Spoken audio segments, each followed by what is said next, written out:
Juri petao Koku. Hoće da je stigne. Koka beži i razmišlja. Ako mu dozvolim da me stigne, reći će da sam kurva. Ako mu pobegnem, pa nema ništa od seksa. Morat ću da se sapletem. Mali komarac se vraća kući posle svog prvog leta. Mama ga pita. Sine, kako je bilo? A mali komarac odgovara. Super, mama, svi su mi apludirali.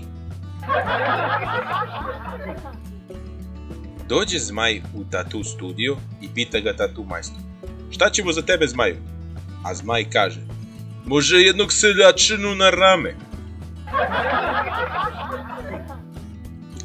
Šetaju dva psa ulicom i jedan kaže. Juče su postavili nove bandere, a drugi će. To mora da se zalije. Ide Crvenkapica šumom i naleti na vuka. Vuče, vuče, zašto si tako velike oči? Beži bre mala, vidiš da sere. Ako su vam se svidjeli naši vicevi, lajkujte ovaj video i zapratite kanal za još viceva.